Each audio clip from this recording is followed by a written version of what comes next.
अस्सलाम वालेकुम and a very warm welcome to Majaz digital और मैं हूं इद्रीस अब्बासी। नाज़रीन, आज दो बहुत बड़ी अहम डेवलपमेंट्स हैं, उस हवाले से हम बात करेंगे। एक तो सबसे बड़ी अहम डेवलपमेंट यह है कि इस्लामाबाद की कचहरी में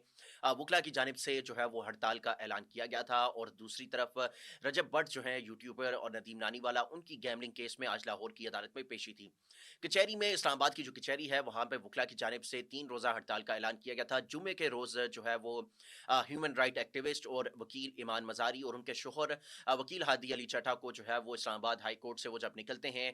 इस्लामाबाद कचहरी में पेशी के लिए, और वो हाई कोर्ट बार एसोसिएशन की गाड़ी में जो है वो बैठकर सदर high court bar Wajid Gilani के हमरा वहाँ से निकलते हैं, और उनको सलीना चौक के पास इस्लामाबाद पुलिस जो है वो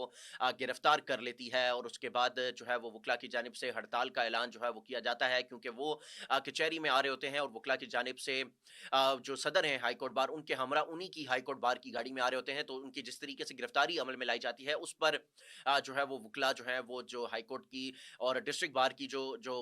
एसोसिएशन के जो अहदेदारान हैं, उनकी जानिब से जो है वो पुलिस से जो है वो नाराजगी का इजहार किया जाता है और हड़ताल का ऐलान किया जाता है कि जिस तरीके से गिरफ्तारी अमल में लाएगी वो गैर कानूनी तरीके पे थी। लेकिन चूंकि उनको गिरफ्तार कर लिया जाता है, और उसके बाद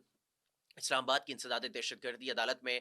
दोनों को जो है वो पेश किया जाता है, और वहाँ से उनको जुडिशल रिमांड पर अडयाला जेल भेज दिया जाता है। लेकिन जब उनकी पेशी होती है तो पुलिस की जानिब से जो वहाँ पर पेशी में आए वकला जो होते हैं, उनको जो है वो वहाँ से धक्के मारकर जो है वो बिल्डिंग हयात अदालत की जो बिल्डिंग है एटीसी की, वहाँ से बाहर निकाला जाता है, जिस पर डिस्ट्रिक्ट बार के सदर नईम गुजर की जानिब से 3 रोज़ा हड़ताल का जो है वो ऐलान किया जाता है, और तमाम तर अदालती कार्रवाई का बाइकआउट का ऐलान किया जाता है। और उसके बाद हम ये एक और सबसे अहम बड़ी डेवलपमेंट देखते हैं कि हफ्ते के रोज जो है उनको ईमान मजारी और हादी अली चट्टा को एक पीका एक्ट का केस है, जिसमें 10-10 साल से जायद की कैद की सजा जो है वो सुनाई जाती है, और तकरीबन 3 करोड़ से जायद का जो है वो जुर्माना भी अदालत उस केस में आयद करती है। मुख्तलिफ सेक्शंस में मुख्तलिफ साल की सजा मिला के तकरीबन 10 साल से जायद की सजा जो है वो उनकी बनती है। तो जिसके बाद हम ये देखते हैं, चूंकि वकला की जब इन दोनों की पेशी थी और जिस तरीके से पुलिस का रवैया वकला के साथ था, तो उस पर हड़ताल का ऐलान किया जाता है। और आज सुबह हमने देखा कि कुछ पुलिस एहलकार जब इस्लामाबाद की कचहरी के अंदर मौजूद थे, तो उनको जो है वो वकला की जानिब से बाइज्जत तरीके से उनसे कहा गया कि आप कचहरी के अहाते से तमाम पुलिस एहलकार जो है वो बाहर चले जाए, और किसी भी पुलिस एहलकार को जो कचहरी है इस्लामाबाद कचहरी, उसके अहाते के अंदर जो है वो आज जाने की इजाज़त नहीं दी गई। और उसके साथ साथ हमने ये देखा कि सदर नईम गुजर जो है डिस्ट्रिक्ट बार के, और उसके बाद जो हाई कोर्ट बार एसोसिएशन के सदर हैं वाजिद गिलानी, वो उनके हमरा एक वकला की बड़ी तादाद जो है वो कचहरी के अंदर से मार्च करते हुए डीसी ऑफिस की तरफ जाती है, और पुलिस के खिलाफ जो है वो सख्त नारेबाजी हमें करते हुए दिखाई देती है। और उनका जो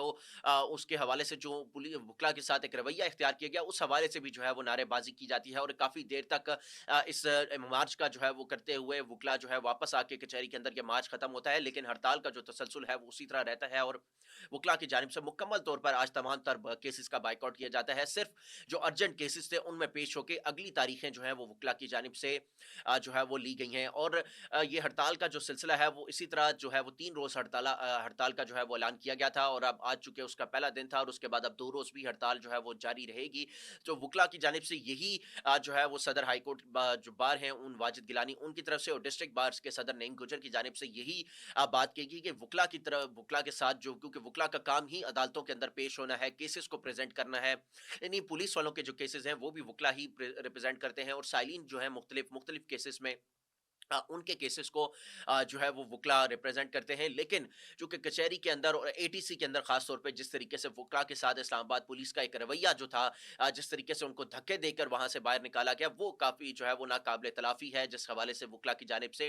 हड़ताल का जो है वो ऐलान किया गया था। और हमने ये देखा कि हफ्ते के रोज भी मुकम्मल तौर पर वकला की जानिब से हड़ताल का ऐलान किया गया था, और आज भी पीर के रोज जो है वो हड़ताल का ऐलान किया गया था। तो अब चूंकि वकला का यही जो है वो स्टांस है कि जो पुलिस है उसको अपना रवैया जो है इस्लामाबाद पुलिस को वो वकला की तरफ चेंज करना होगा। उनको तरबियत की ज़रूरत है कि उन्होंने किस तरीके से जो है वो पेश होना है, किस तरीके से किससे वकला से जो है वो बात करनी है, जिस हवाले से वो बड़ा जो है वो गम गुस्सा में हमें पाए गए, और उनमें गम गुस्सा नज़र भी आया कि वकला की तरफ इस्लामाबाद पुलिस का रवैया जो है वो सही नहीं है, और उसको तब्दील होने की ज़रूरत है, जिस वजह से हड़ताल का ऐलान किया गया था। तो इस वजह से हड़ताल थी, और अब वो चूंकि हड़ताल खत्म होगी फिर वापस चीज़ें बैक टू रूटीन आएंगी। लेकिन जो वकला ने जो उनके साथ रवैया रखा گیا ان کے کولیگز کے ساتھ, وکلا کے ساتھ, اس پر انہوں نے ہڑتال کا اعلان کیا گیا تھا. تو دوسری طرف اگر ہم بات کریں تو رجب بٹ کی لاہور ہائی کورٹ, لاہور کی جو سیشن عدالت ہے, وہاں پر پیشی تھی ان کی آج گیملنگ اور جو جوئے کی پروموشن کے حوالے سے کیس میں. رجب بٹ کی اور ان کے جو ساتھی دوست ہیں ٹک ٹاکر ندیم نانی والا, جو ندیم مبارک عرف ندیم نانی والا کے نام سے مشہور ہیں, ان کو ہم نے دیکھا کہ وہ آج پیش ہوئے اور ان کی جو ضمانت ہے اس میں 16 فروری تک جو ہے وہ توسیع کر دی گئی ہے. اور اب چونکہ ان کی آج ضمانت کی جو کیس تھا ان کی, کیونکہ وہ ضمانت پر ہیں اور اس میں ان کی آج پیشی تھی, اور ہم نے دیکھا کہ سخت سیکیورٹی اثار میں ان کو وہاں پر جو ہے وہ پیش کیا گیا. رجب بٹ جب وہاں پہ پیش ہوئے تو رجب بٹ کو ہم نے دیکھا کہ پولیس کے حصار میں وہ جو ہے عدالت کے اندر جو ہے وہ پیش ہوتے ہیں. اسی طرح پولیس جو ہے ان کو اپنے حصار میں لے کر وہاں سے جو ہے وہ باہر آتی ہے اور پھر اس کے بعد وہ نکل جاتے ہیں. اور اب چونکہ ان کی ضمانت جو ہے اس میں 16 فروری تک جو ہے وہ توسیع کر دی گئی ہے. لیکن ہم نے یہ چیز دیکھی کہ جب ان کی آخری پیشی تھی, جو پچھلی پیشی تھی لاہور سیشن کورٹ میں, تو اس ٹائم ایک ہیوی سیکیورٹی جو ہے ان کو دی گئی تھی اور پولیس کی ایک بڑی تعداد جو ہے وہاں پہ ہمیں دیکھنے کی آئی. بھاری نفری موجود تھی جنہوں نے ان کو اسکورٹ کیا ہوا تھا اور وہ ان کو حیات عدالت تک لے کے گئے اور وہاں سے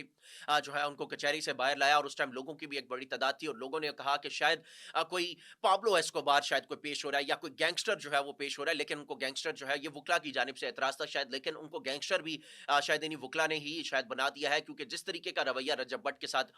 کراچی میں ہوا, جس طریقے سے وکلا میں جب وہ اور ندیم مبارک جو ہے, ندیم نانی والا, جب کراچی میں پیش ہوتے ہیں تو ان کے ساتھ وکلا نے جس طریقے سے تشدد کیا, ان کو حیات عدالت کے اندر جو ہے جس طریقے سے ان کو تشدد کا نشانہ بنایا گیا. اس کے بعد ہم نے دیکھا کہ جب وہ لاہور آئے تو لاہور میں ان کے چاہنے والوں کی ایک بڑی تعداد نے ان کو کراچی ایئرپورٹ پہ بھی ان کا استقبال کیا. پھر اس کے بعد جب ان کی کراچی میں 6 جنوری کو ان کی پیشی تھی کراچی کی مقامی لاہور کی مقامی عدالت میں, تو جو پنجاب پولیس ہے اس کی ایک بڑی تعداد نے ان کو سیکیورٹی جو ہے وہ فراہم کی. جس کے بعد یہ سوشل میڈیا پہ ایک وکلا کی جانب سے رد عمل کچھ سامنے آیا کہ شاید کوئی گینگسٹر جو ہے وہ پیش ہو رہا ہے یا کوئی پابلو ایسکوبار جو ہے وہ پیش ہو رہا ہے, جس کو اتنا فل پروف سیکیورٹی جو ہے وہ دی جا رہی ہے. لیکن ان کو پابلو ایسکوبار آپ کہیں یا ان کو گینگسٹر آپ رجب بٹ کو کہیں, ان کو بنانے میں بھی شاید اب وکلا کا ہی کردار ہے. اور خاص طور پہ جس طریقے سے ان کو رجب بٹ کو کراچی میں جو ہے وہ تشدد کا نشانہ بنایا گیا, اس کے بعد جو ہے ان کی عدالت میں سیکیورٹی کے حوالے سے ہائپ جو ہے وہ بڑی کریٹ ہو گئی ہے. اور ہم نے یہ دیکھا کہ جب بھی وہ عدالت میں پیش ہوتے ہیں تو ان کو پراپر اب سیکیورٹی جو ہے وہ حکومت کی جانب سے جو ہے وہ وفاقی جو صوبائی حکومت ہے ان کی جانب سے دی جا رہی ہے, تاکہ کوئی بھی کسی قسم کی بدمزگی جو ہے عدالت کے اندر نہ ہو, تاکہ وہ اپنی عدالت میں پیش ہوں, اپنا کیس کو جو ہے وہ پرسیو کریں. اب چونکہ کہ ان کی جو کیس ہے ان کی ڈیٹ 16 فروری جو ہے وہ پڑ چکی ہے, اب 16 فروری تک ان کی ضمانت میں توسیع ہو چکی ہے. ناظرین, آپ کو ہماری ویڈیو کیسی لگی؟ آپ اپنا کمنٹ سیکشن میں اپنی رائے کا اظہار ضرور کر سکتے ہیں. ہمیں دیجیے اجازت. اللہ حافظ.